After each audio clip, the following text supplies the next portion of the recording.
Welcome to Hoardganize with professional organizer Rachel Seavey. Every Sunday at 6 p.m., Rachel shares her expertise and compassionate approach to help you deal with overwhelming clutter. Rachel? Hey, collectors! Welcome to the Hoardganize podcast. This is your host, professional organizer Rachel Seavey. And this episode's actually coming out late because I didn't have any power yesterday. I am right in the middle of the California fires, and our electric utility shutting everyone's off. And I actually had a different podcast planned for today called Tales from the Hoard because Halloween's coming up. But I think this one takes precedence since it's something that's going on and a lot of our lives are being affected, whether you live in California or not. Just a couple weeks ago, the city I live in was the epicenter of two different earthquakes. One woke me up in the middle of the night and I felt like an ogre was shaking my bed. Not cool. It also made me really scared and aware for the clients that I work for that have severe hoarding issues.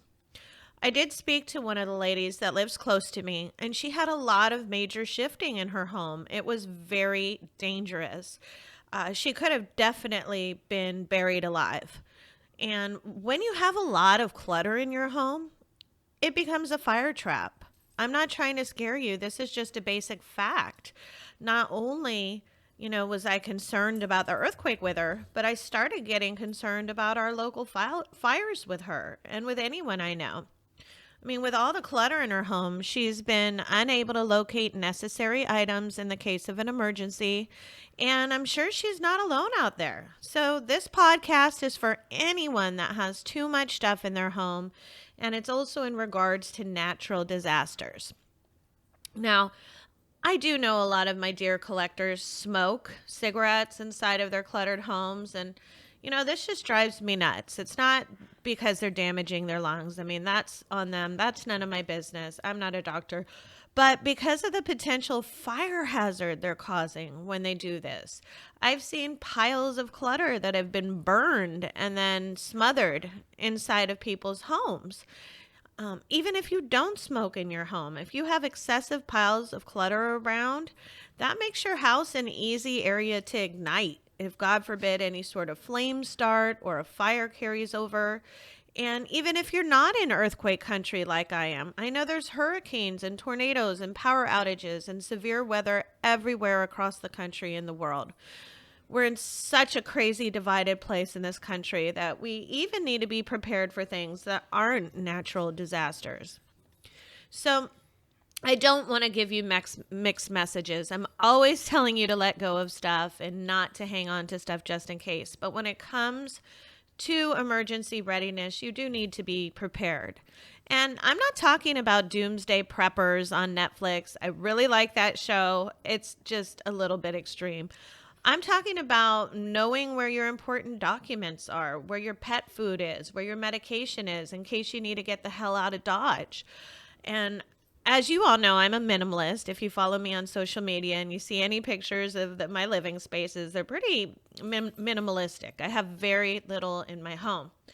However, I do have an emergency kit and a first aid kit, and I know where all of my things are, and it'd be easy for me to vacate my home in a moment's notice. So, my dear friends, don't use this as an excuse to collect emergency supplies that you're just going to get buried in your hoard. You can have preparation and still not have a lot of stuff. My personal friends laugh at me because I have a bunch of canned food in the garage. It's actually really high end. It lasts 20 years. I don't think this is hoarding, but I just wanted to share that with you so that you can understand that even someone like me, even someone that's a professional organizer that isn't into stuff, keeps stuff around in case of an emergency.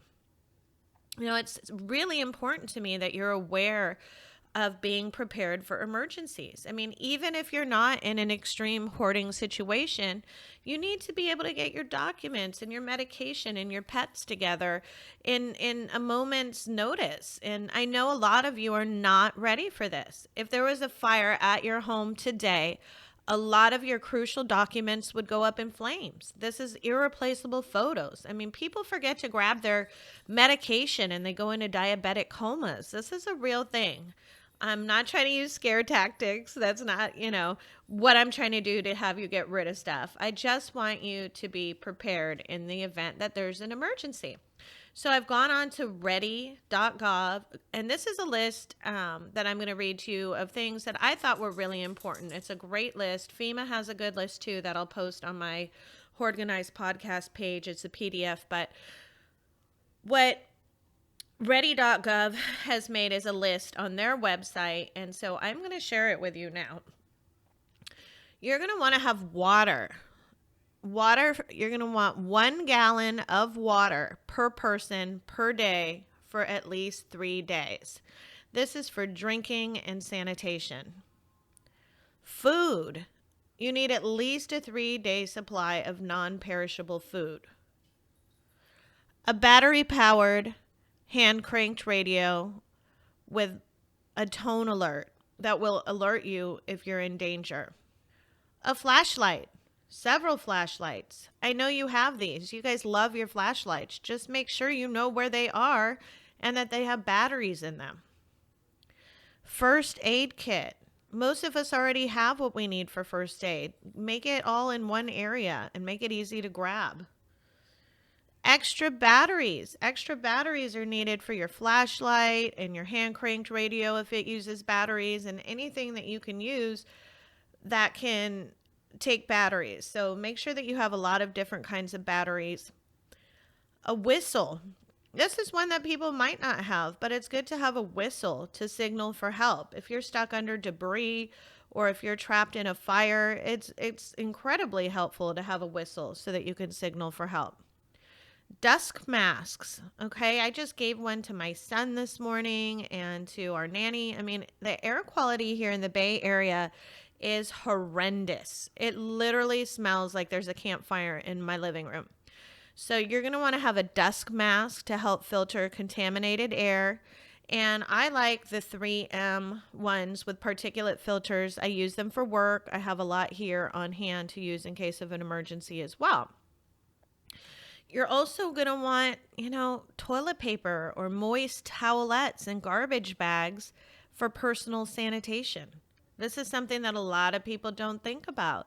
What if the water goes out? Where are you going to go to the bathroom? How are you going to handle your personal sanitation in an emergency? Making sure you have toilet paper, moist towelettes, and garbage bags. Seriously. You're going to want to know where your wrenches or your pliers are to turn off utilities. You're going to want to know where those are located. A manual can opener for food. I mean, if it's great if you have a bunch of canned food, but if you have no way to open it, then that's going to be a pain in the neck.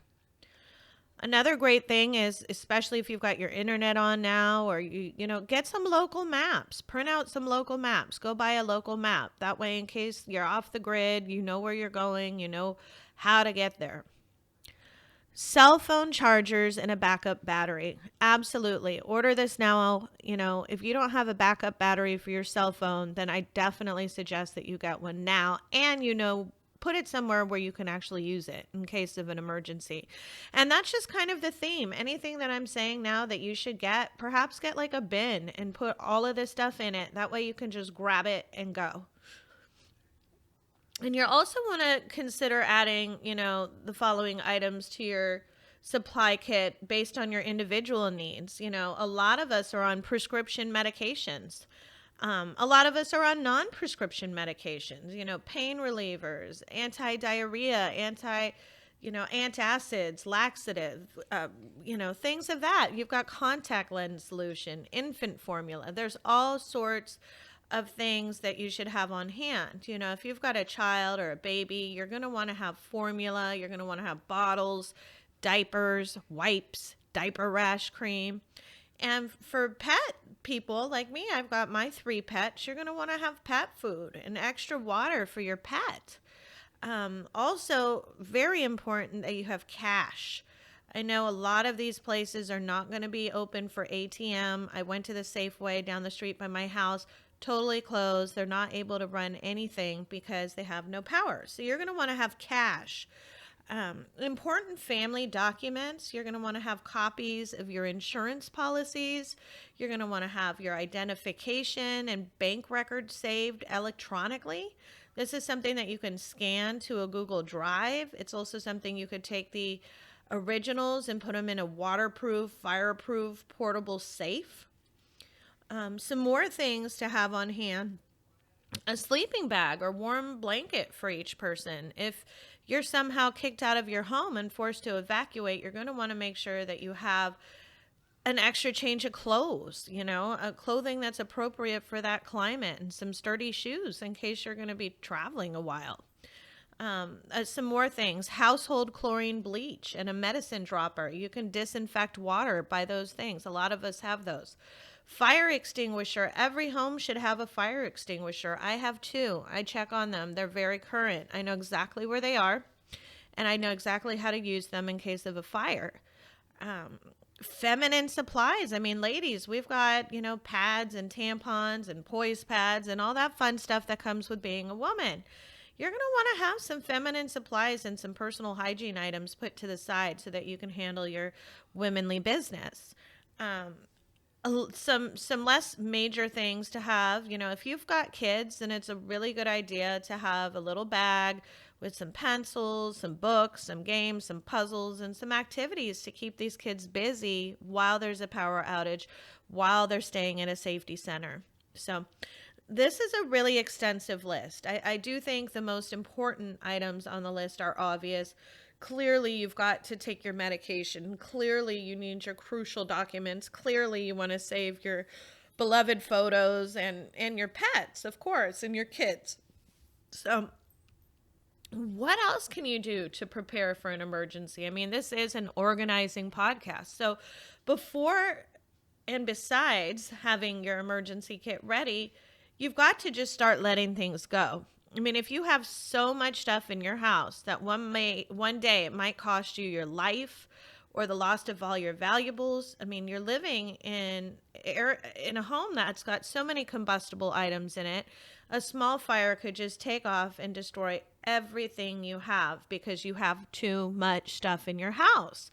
And when you have so much stuff in your house, it makes it very, very difficult to locate items that you might need in an emergency. So my suggestion is that you start letting go of as much as you can. If it's something that's easily replaceable, then get rid of it. As I say, you're not promised tomorrow. It's not time to hang on to things just in case.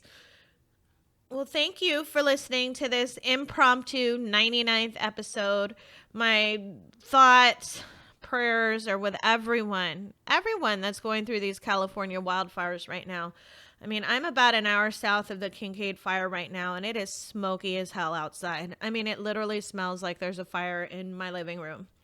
It's really scary, and it's definitely making me want to make sure that I have my emergency preparedness kit ready to go just in the event that I need to evacuate.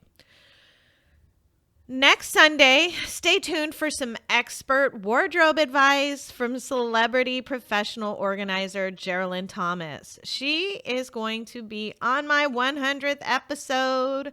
I'm super happy to have her, and I hope that you guys learn a lot of fun styling tips and tricks next week on the show. If you are listening to this on YouTube, make sure that you're subscribed, click that thumbs up button, ring that notification bell, and leave a comment.